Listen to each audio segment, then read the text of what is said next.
to know who represents you. Yeah, we just have names. You should be in.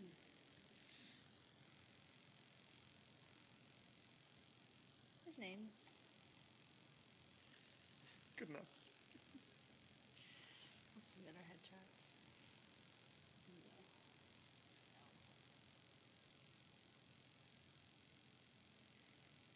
Be on there? Well, I don't know. We'll still have to wait a couple minutes. It's 7 o'clock by my clock. But Yeah, I think that that one's like a clocks. minute behind. Oh, well, we'll go off official time. Yeah. Everyone, all right. All right, it is 7 p.m., so we'll call this meeting of the March 18th, 2024 Regular Housing and Redevelopment Authority. We will start with Gordon Hansen's oath of office. Are we still doing? Okay, perfect. Make it official.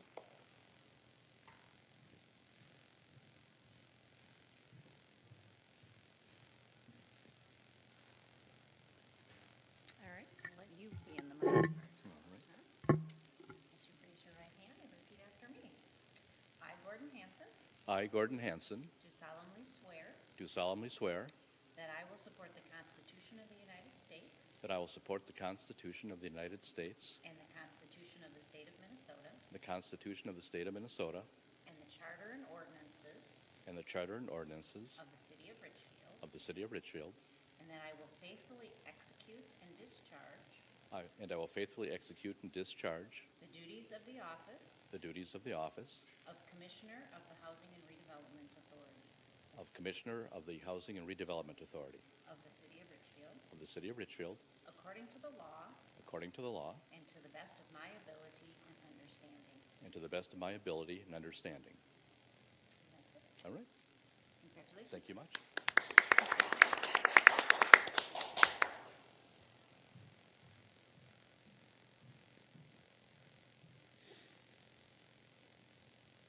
Welcome back. Thank you. All right, at this time, we'll move on to our next item here, which is to elect our officers for the Richfield Housing and Redevelopment Authority for 2024. As a reminder, our current slate is, people who are serving, myself, Erin Breeze Daniels as chair, Gordon Hansen as vice chair, and Sean Hayford O'Leary as secretary. The officer's role, I'll read this really quick so everyone's super clear of what the roles are. Chairperson shall preside at all meetings of the authority except as otherwise authorized by resolution of the authority. The chairperson shall sign all contracts, deeds, resolutions, and other instruments made by the authority. At each meeting, the chairperson shall submit such recommendations and information he or she may consider proper concerning the business, affairs, and policies of the authority. The vice chairperson shall perform the duties of the chairperson in the absence or incapacity of the chairperson. And in cases of resignation or death, the vice chairperson shall perform such duties as are imposed on the chairperson until such time as the authority shall select a new chairperson. The secretary shall perform duties of a secretary for the authority. The secretary shall perform these duties as the chairperson in case where both the chairperson and the vice chairperson are absent or incapacitated. There's the executive director, and then two other administrative officers, a treasurer, as well as an assistant to the secretary to keep meeting minutes and so forth. So, did I miss anything? No? Okay. At this time, maybe we'll just kind of go in order. Is there any nominations for chairperson? I nominate Erin Breeze Daniels for chairperson. Second. I accept the nomination, and seeing there's a second, is there any other nominations? Any other nominations? All right, seeing none.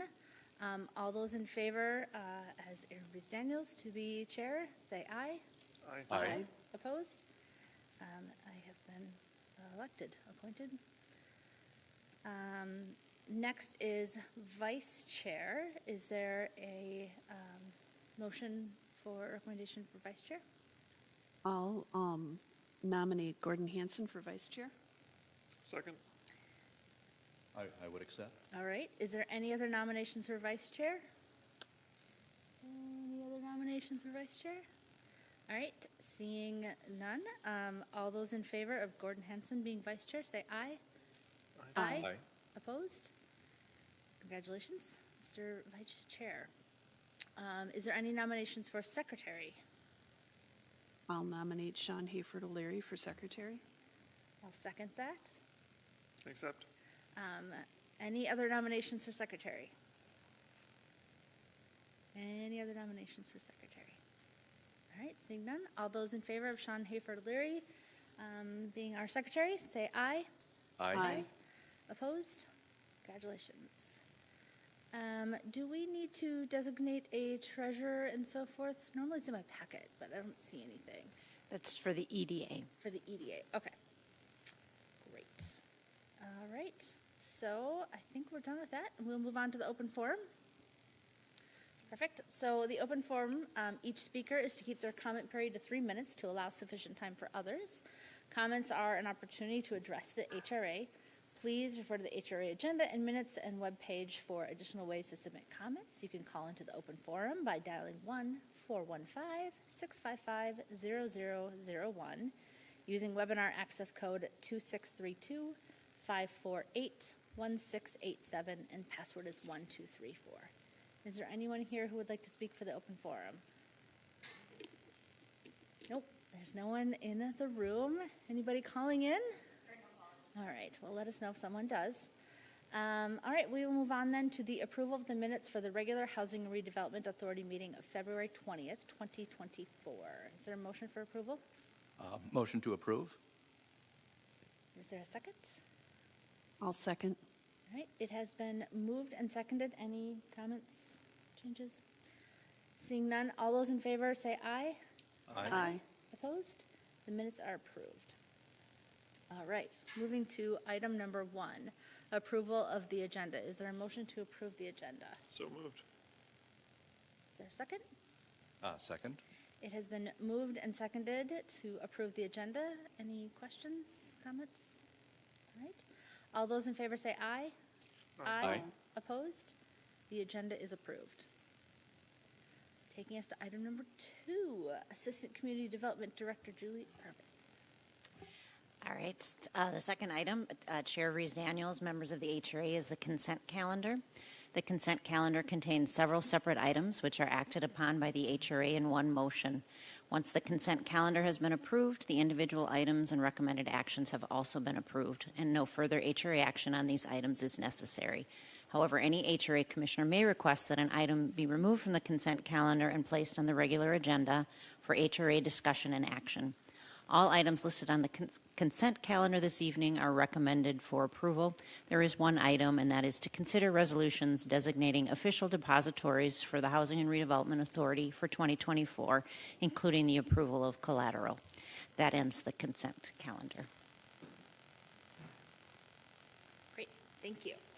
Is there a motion to approve the consent calendar?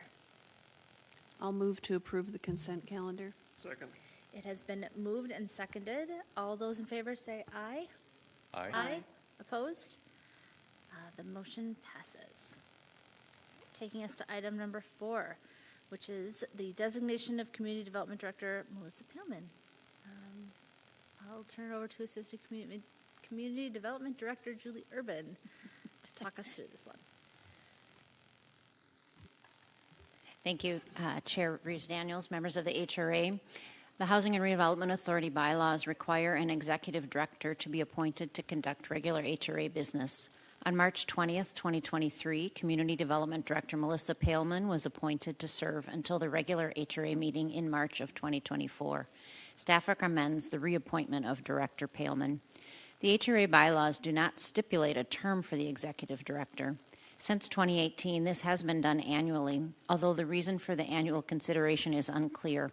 Prior to that, the executive director was appointed indefinitely. HRA attorney Julie Eddington has confirmed that this is the standard for most city HRAs. The HRA could continue to appoint an executive director annually or could decide to appoint for a different term, specific number of years, term tied to Director Pillman's employment as a community development director, or a term as defined by the HRA. At any time, the board could always bring an item to appoint a different employee as executive director. And that's the end of the staff report. If you have any questions, I'm happy to answer. Madam Chair? Yes. To be clear, can we make that motion now, or is that something we need to do through a bylaw change if we wanted to do a longer term? No bylaw changes would be necessary. You can just move it now. I guess I would suggest 5 years or until she is no longer community development director, since we operate on 5-year terms. It seems like a reasonable time to not do it every year. Does that seem reasonable, or should I make that motion? Make the motion. I'm fine with it. I move that we designate Community Development Director Melissa Paleman as Housing and Redevelopment Authority Executive Director for a period of 5 years or until she leaves the post of Community Development Director, whichever comes first. I'll second that. All right, it has been moved and seconded. Any comments, questions? I think the term is great, and I agree, aligns with kind of what we already have, and gives us opportunity to do something should we need to. And I'm reading our bylaws, and yeah, it has no timeline, which is interesting, so, okay. Anybody else? All right, motion has been made and seconded. All those in favor say aye. Aye. Aye. Opposed? Motion passes. Number 5, my favorite item every year. We'll turn this over to you guys.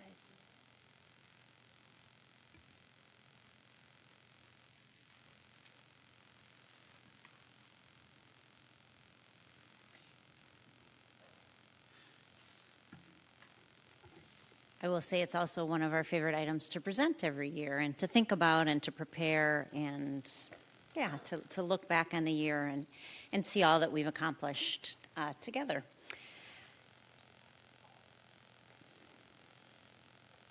There we go.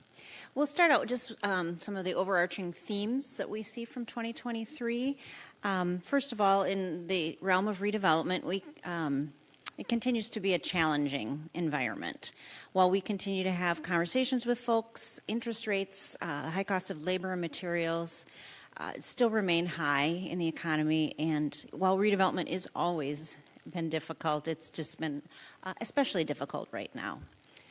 Another theme, though, a positive theme, is improved assistance to our businesses. We've had a lot of progress this year, starting with the hiring of our new economic development manager, Jan Youngquist, who you will hear from some of her work in just a few minutes.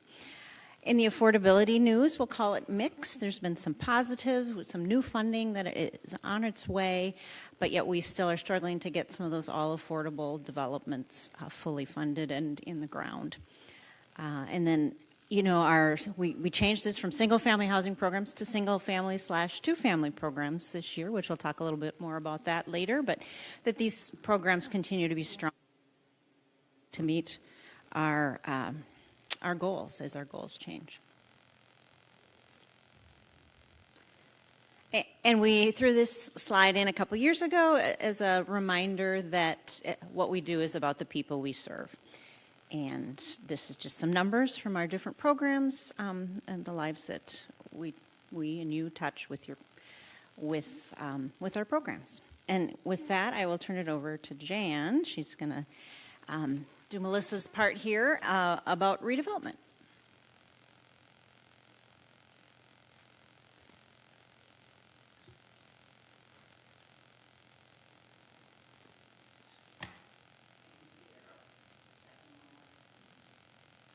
The arrow's not working. Oh, there we go. Great. Thanks for your patience. So as far as redevelopment projects, we did have 2 projects complete construction in 2023. They're projects that got caught up in the pandemic shakeup, and they've required a lot of work to get to the finish line, but they're there. So the last bit of RF64 townhouses were completed in 2023. This is the project that is over on 64th and 16th near Home Depot and Target. There's 64 units, pretty even split of affordable and market rate units. High interest rates have kind of slowed down the purchase of even the market rate units. And 10 remain left to be sold. The Lynnview Construction on this project finished up in late 2023, and as you'll recall, this is the previous site of two aging strip malls at 65th and Lyndale.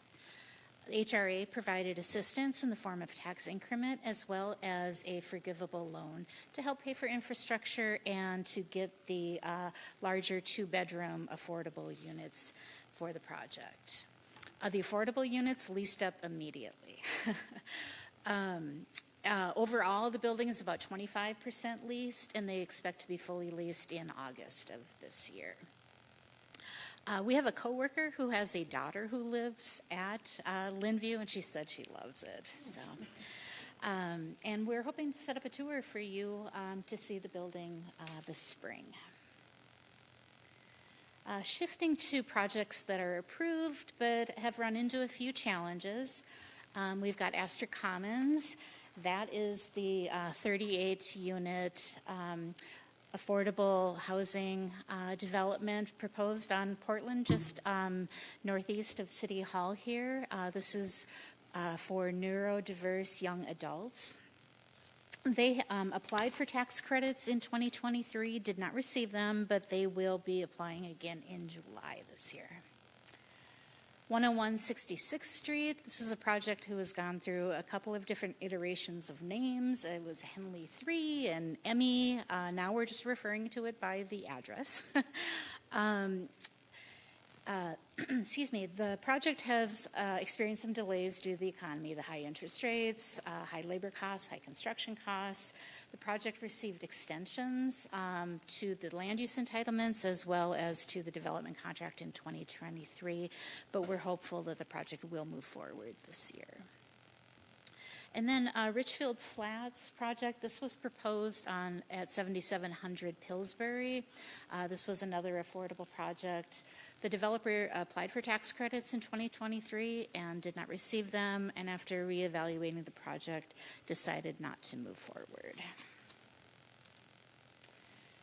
And there's a few projects out there that are in the early planning and concept development stages.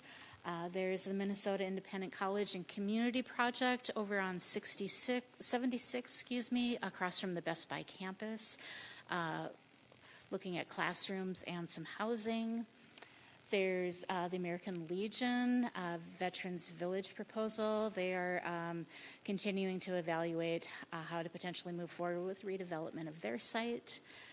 In 2023, early 2023, an RFI for what's called the Gateway Parcel on 494 and Highway 77 was issued, and we have had conversations with the Minnesota Cycling Center, who is proposing a velodrome facility on the property. They have requested funding from the legislature this session for pre-development. And then moving to Penn Avenue, this is the photo of 6525 Penn Avenue, and this is the former Canine College building. It went into tax forfeiture, and we've been working with the county to determine whether or not we could acquire the property. It's adjacent to HRA-owned land at 6501 Penn, the former Bumper to Bumper auto site. And so in 2024, staff, we're going to be taking a look at HRA-owned properties and coming up with a strategy for potentially marketing them this year or next. I'll shift gears now into business assistance so you can temporarily put your EDA hats on. I'll start with programs that have been in existence for a few years. There's the Energy Efficient Business Program. This is one of the first business assistance programs established by the EDA and has been offered annually since 2020. The program is administered by the Center for Energy and the Environment and provides rebates for Richfield businesses that complete upgrades through CEE's HVAC, lighting, and refrigeration programs. The program provides a rebate of up to 20% of the cost of qualified upgrades, up to $2,500, which is in addition to other rebates that the business owner may receive for their project. In 2023, the EDA issued 11 rebates totaling over $15,000. The projects that were funded in 2023 These business owners will cumulatively save $67,000 in their energy bills each year. In addition to monetary assistance, one of the nice parts about this program is it also provides non-financial benefits. The projects funded in 2023 each year will save 675,000 kilowatt hours of energy, and these projects will also reduce emissions of 1 million pounds of CO2 emissions into the environment. So not only are we assisting businesses, but we're also helping the environment and helping meet some of the objectives of the city's climate action plan. Next, there is the Elevate Hennepin program, which is provided by Hennepin County in partnership with the City of Richfield, as well as other communities in Hennepin County. Elevate Hennepin began in 2020 during the pandemic. It brings together expert advising, peer learning, and other resources to businesses at no cost to them. The program has more than 30 advisors with expertise in a wide variety of business topics of business planning, legal, marketing, financial management, HR, technology. And so participants in the Elevate program can get 25 hours of assistance from each advisor. So in 2023, Elevate Hennepin provided 510 hours of no-cost assistance to Richfield businesses and entrepreneurs.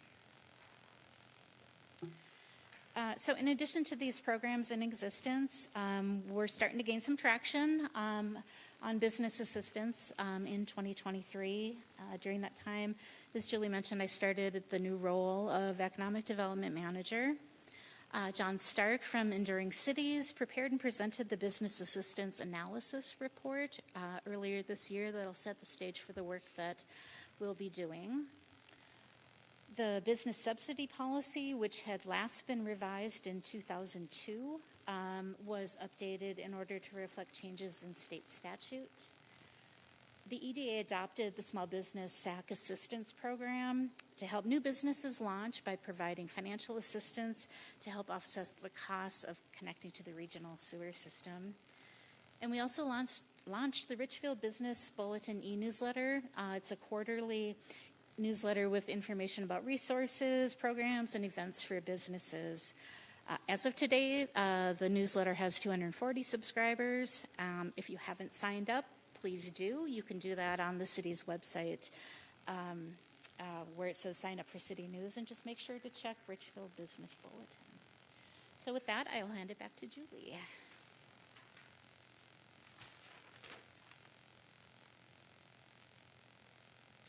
All right, thank you, Jan. And we'll move on to talk specifically about affordability. Maintaining Richfield as an affordable place to live is an objective of the city's strategic plan and has been part of the HRA's mission since its very beginnings back in the 1970s.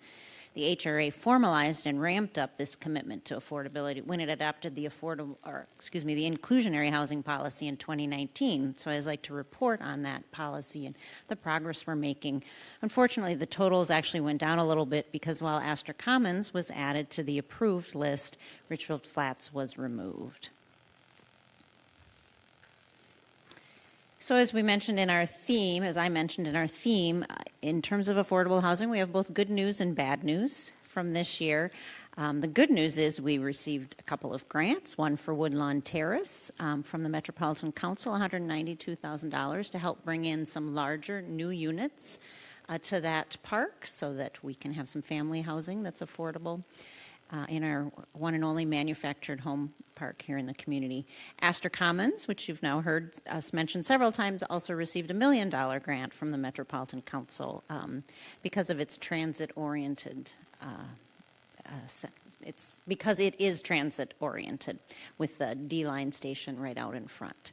So a little bit of a theme there. The Metropolitan Council has been a strong supporter of the community and puts their money where their support is, so we are so appreciative of that. And then, of course, the big news from 2023 was the legislature passed over $1 billion in new housing money, including, not included in that total actually, was a local metro sales tax, a portion of which is given to communities on a formula basis, and we are estimating we'll start to receive about $453,000 this year. So there's some talk that while it was originally going to come in July, then it might get moved back to October, but I still think we'll be doing, I know we will be doing some planning for that and potentially putting it in our budget for next year. So look for more information on that. And the bad news, of course, is that Richfield Flats and Astor Commons did not receive funding from the Low-Income Housing Tax Credit Program. So we always like to talk about our home ownership opportunities that are affordable, and the new home program is one of these programs that the HRA has had since almost its beginnings. And this year we have successful partnerships through this program. One with Twin Cities Habitat for Humanity, and this is the home that we partnered with Habitat for at 6600 Logan. As you can see on the upper right there, several of you are reflected in that photo, and we took a tour. A couple of things that were interesting about this project too is that we've started to ask for some universal design or accessibility features. So you can see that ramp in the garage there that was built in this home. And then also in the upper left, those are actually city staff. We worked on the landscaping for the project, which was a fun thing to do. So members from both CD and the executive team worked on the landscaping. And weren't part of the ongoing watering efforts, so fingers crossed they're going to look good this year too. And then our other new home program that's had a successful partnership is for acquisition rehab, and that's with the Land Trust, which is West Hennepin Affordable Housing, or Homes Within Reach. And this is a home over on 14th Avenue that they purchased and rehabbed significantly. They did a lot of gutting down to the studs. It was a home that was really struggling, and they were able to remodel it and to sell it to a buyer. I would like to share his quote here.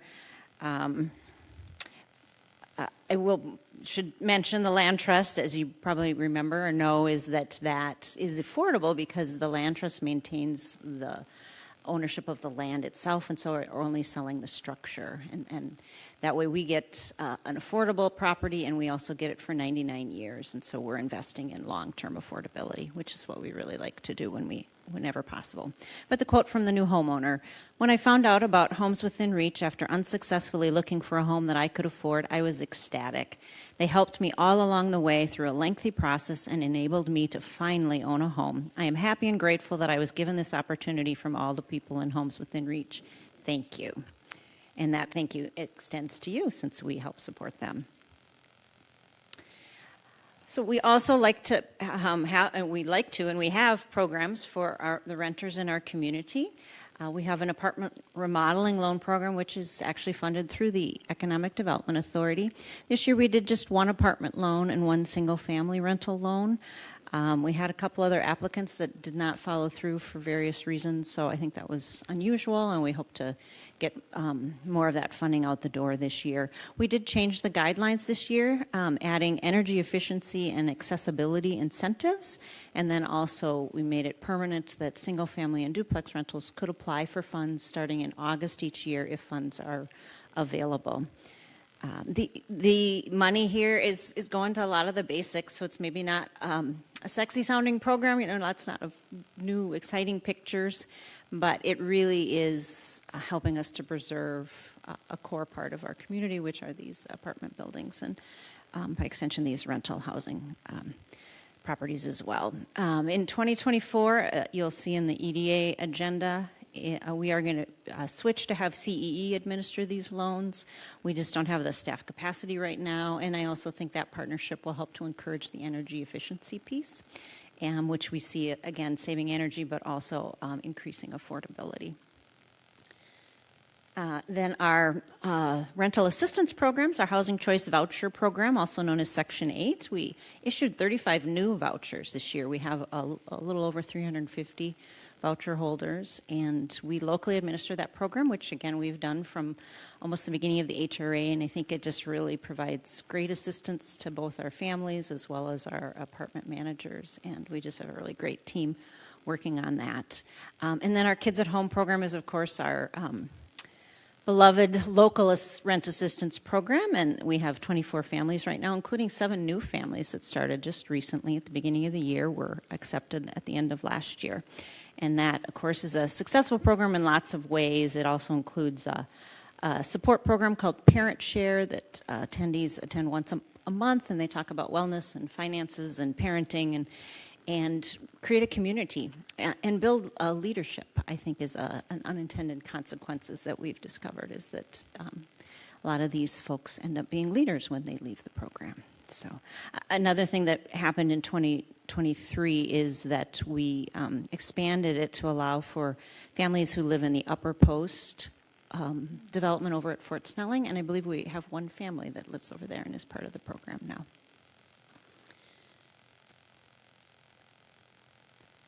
So as I mentioned before, we're not just calling this our single-family housing programs, but our two-family housing programs, which we'll talk a little bit about here.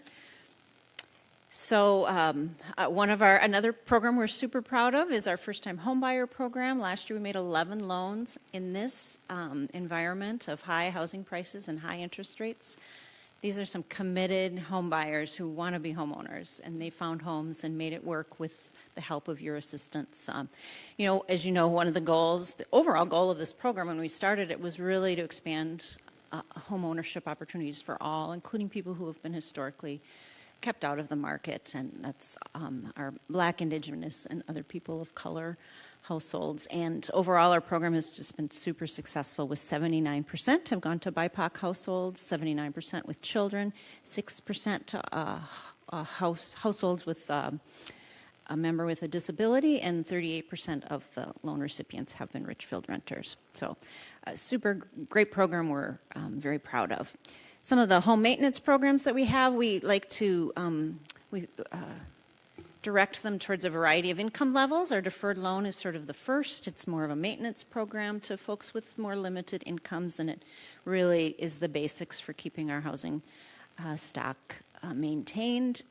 We did 4 loans in the county on our behalf, did 4 loans in 2023 and began 8 new loans.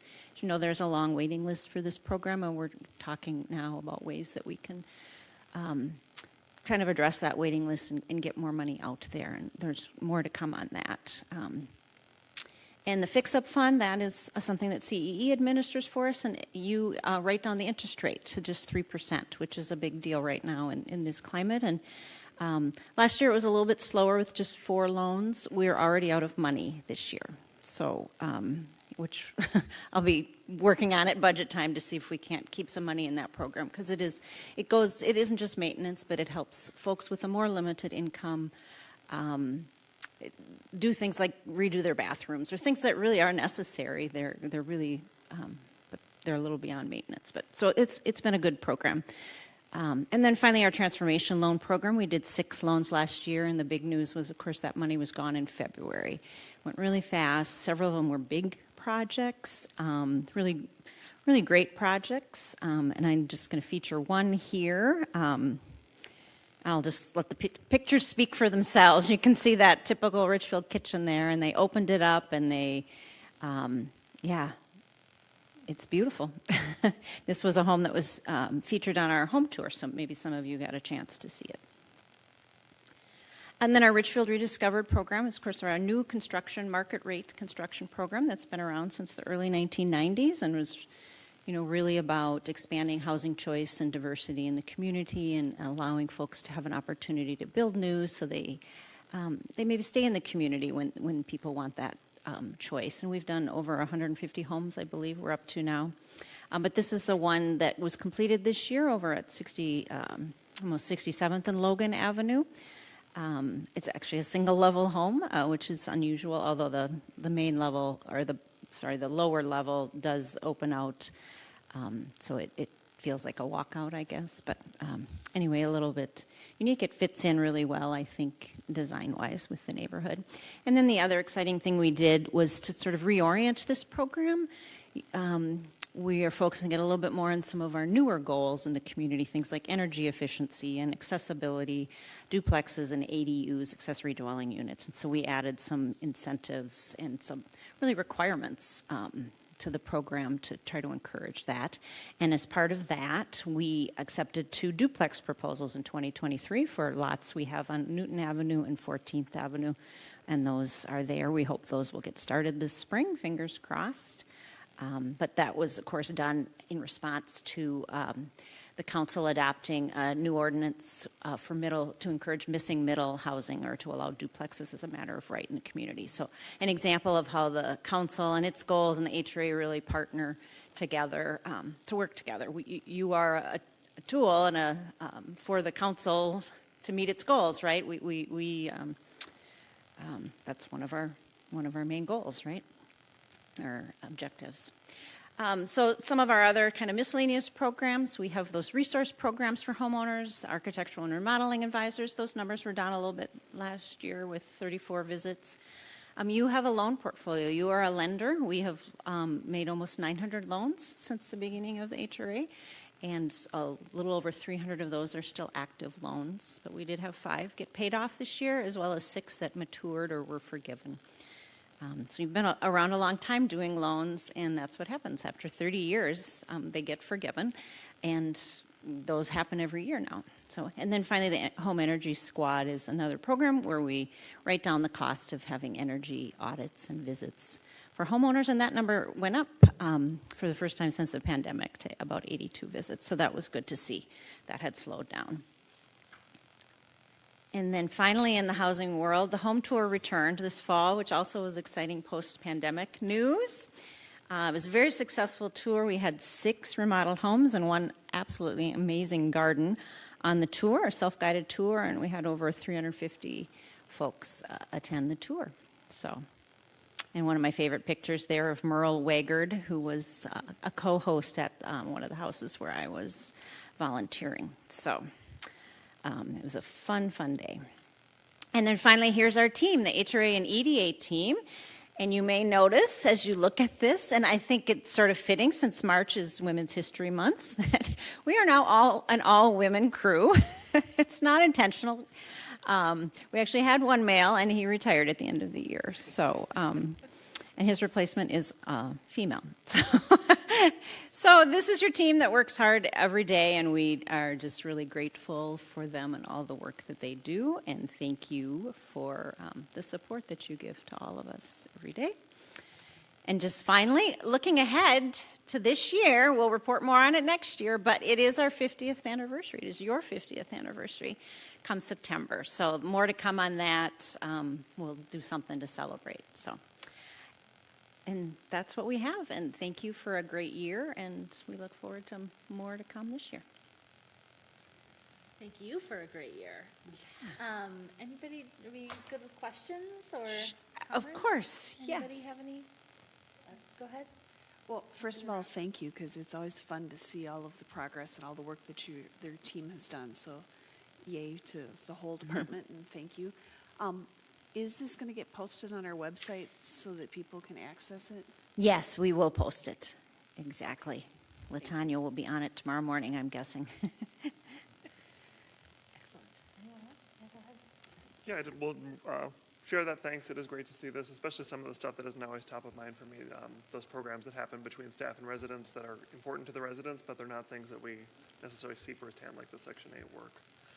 I will just say, don't expect to have this discussion now, but definitely the things you mentioned about the loan programs are concerning to hear that they're already out of money and the importance that those are. So I hope that can be something we can discuss at a future work session or meeting, because Yep. I definitely agree that that's a concern.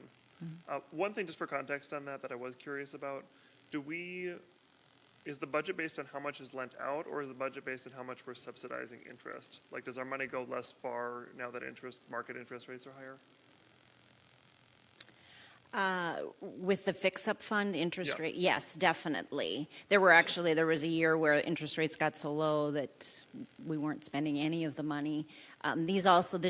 Beginning this year, they were larger projects that took up more, but you're right, it costs more the higher the interest rates are. Okay, thank you. I will just continue to say thank you, and thank you for everyone who works on all these projects. I think that it's about the people page is always my favorite, right? And you think about, these are just the ones you're tracking, right? These aren't including kind of everybody who you touch, every single person who calls and asks a question, and you help out and send in this place. So it's so fantastic to see all the work that the staff kind of takes on and does through the HRA. I have a very specific question about 6501, the HRA Performer Bumper Bumper. Is that still have something in progress, or did that fall off because of the funding? The project that we were pursuing did not get tax credits 2 years ago, and so It's open to, yes, they didn't see necessarily a path forward. We actually have been meeting recently with a new developer who thinks he might be able to crack that nut if we combine it with 6525. So we may be bringing, actually, one of the things I'll mention a little bit later is an upcoming work session, and that may be an item on it. So had some good conversations with this person last week, and and then been in conversations with the county. That may also be an item you'll see next month, is if we can get them to a reasonable price on that tax forfeited property. Is that something you're interested in picking up so that we can help facilitate development? So, perfect. Thank you. yeah. All right. Back to our agenda then. Is there any, as item number 6, any other HRA discussion items? Yes. I have a question. I noticed in one of the emails that went out, they had the Affordable Housing Trust Fund annual report. Is that going to get presented to us somewhere, or is that just going to get posted on the website?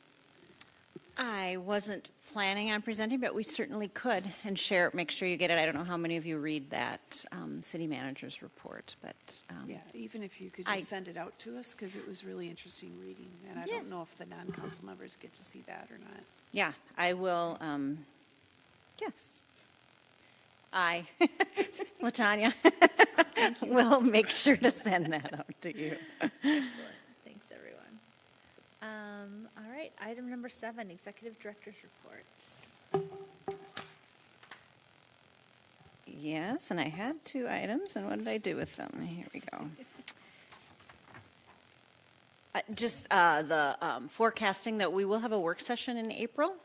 I'm thinking what we'll be starting at, if this developer wants to proceed, we'd start with probably at 5:45, and we're going to talk about the LAHA money, sort of what we're thinking and what some of the options are for spending that. Wanting to get some direction from you all before we go too much farther with planning for that, even though it's a little ways away. Budget time is going to be here in end of May. So, and then the other thing is that we do have a new housing specialist starting next week. Her name is Hillary Lovelace, and she's formerly been at the Metropolitan Council, and we're really excited to have her with us and join that team.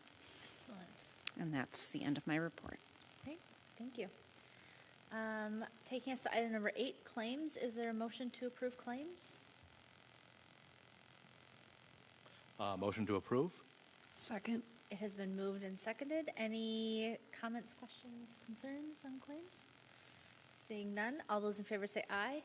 Aye. Opposed? The claims are approved. That takes us to our adjournment at 7:43. Thank you.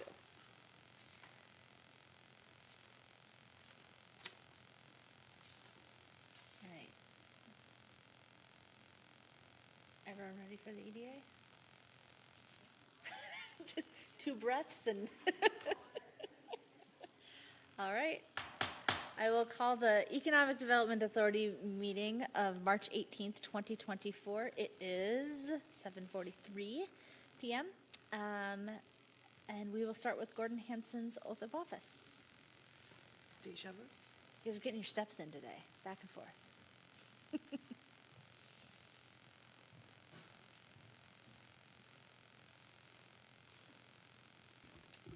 All right. Raise your hand, repeat after me. I, Gordon Hansen, I, Gordon Hanson, do solemnly swear do solemnly swear that I will support the Constitution of the United States that I will support the Constitution of the United States and the Constitution of the State of Minnesota and the Constitution of the State of Minnesota and the Charter and ordinances and the Charter and ordinances of the City of Richfield, of the City of Richfield, and that I will faithfully execute and discharge and I will faithfully execute and discharge the duties of the office of Commissioner of the Economic Development Authority Commissioner of the Economic Development Authority of the City of Richfield, of the City of Richfield, according to the law according to the law and to the best of my ability and understanding. and to the best of my ability and understanding. And Good. congratulations. Good. Thank you much.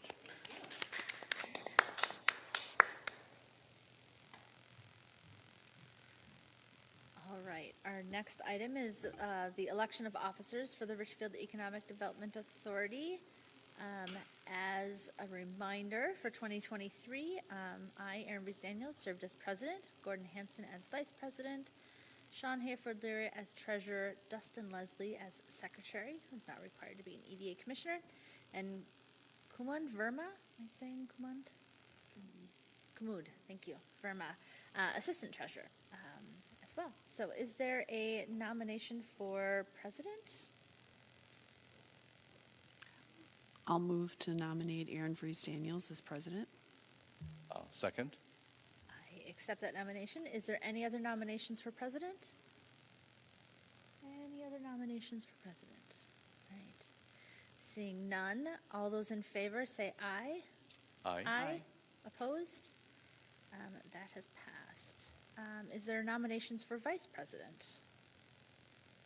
I'll nominate Gordon Hanson for vice president. Second. Do you accept? I accept. Excellent. Is there any other nominations for vice president? Any other nominations for vice president? All right, seeing none, all those in favor for Gordon Hanson to serve as vice president, say aye. Aye. Aye. Opposed? And motion passes. Is there any nominations for treasurer? I'll nominate Sean Hayford O'Leary for treasurer. I will second. I accept. All right, is there any other nominations for treasurer? Any other nominations for treasurer? All right, seeing none, all those in favor say aye. Aye. Opposed? Sean Hayford O'Leary has been named treasurer. Is there a motion for secretary? I'll nominate Dustin Leslie for secretary. Second. We will accept on his behalf. He'll let us know if it doesn't work. Any other nominations for secretary? Any other nominations for secretary? All right, seeing none, all those in favor say aye. Aye. Aye. Opposed? Dustin has been named our secretary. And then, is there any nominations for assistant treasurer? I'll nominate Kumud Verma for assistant treasurer. Second. It has been moved and seconded. Is there any other nominations for assistant treasurer? All right, seeing none, all those in favor say aye. Aye. Aye. Opposed? And that has passed as well. Congratulations, everyone, on your continued service. All right, that takes us to open forum. So each speaker is to keep their comment period to 3 minutes to allow sufficient time for others. Comments are an opportunity to address the EDA.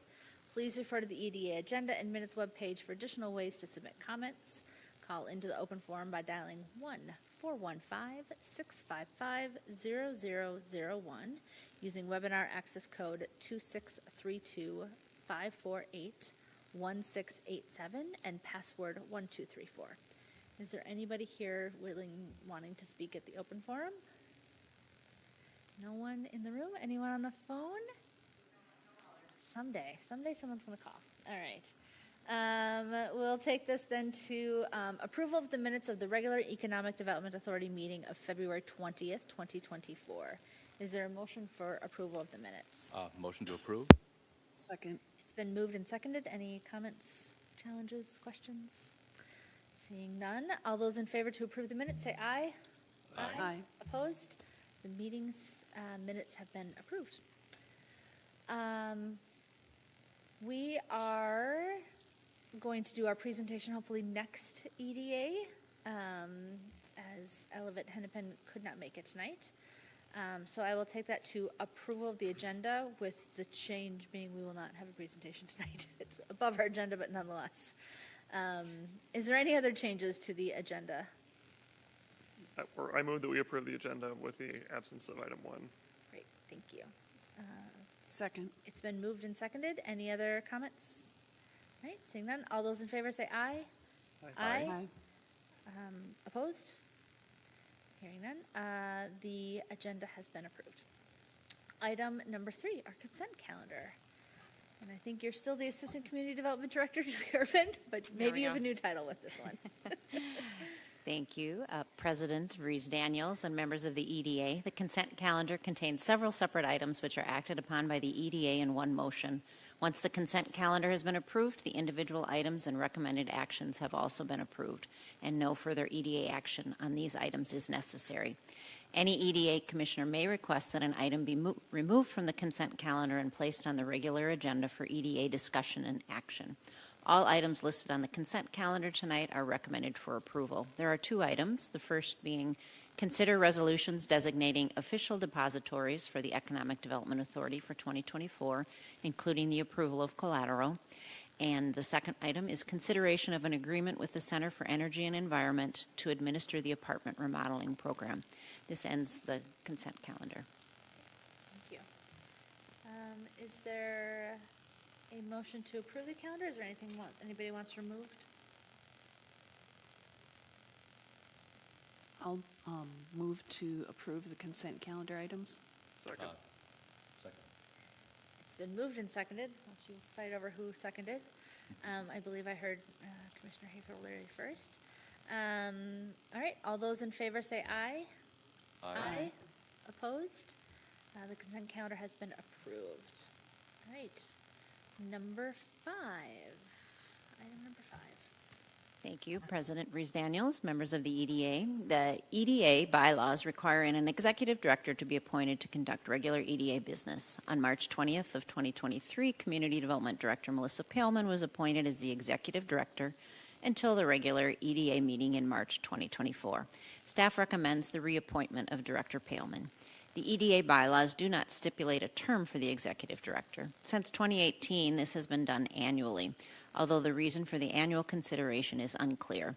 EDA Attorney Eddington has confirmed that this is unusual, and typically an executive director is appointed indefinitely, effectively coinciding with employment in a particular position, such as the Community Development Director.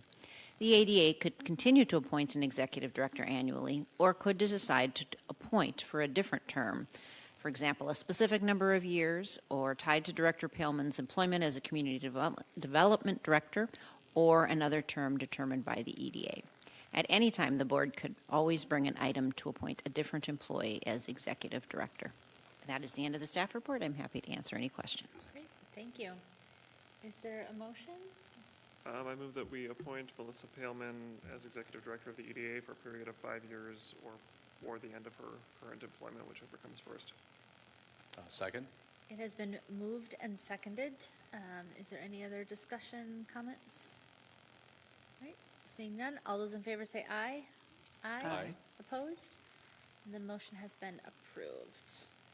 Taking us to item number 6, EDA discussion items. Any EDA discussion items? All right, seeing none. Item number 7, executive director's report. I have no report this evening. Excellent. All right, that takes us to item number 8, claims. Is there a motion to approve claims? Motion to approve. Second. It's been moved and seconded. Any comments, questions, concerns? Seeing none, all those in favor say aye. Aye. Opposed? And the claims are approved. Taking us to adjournment. Thank you, everyone.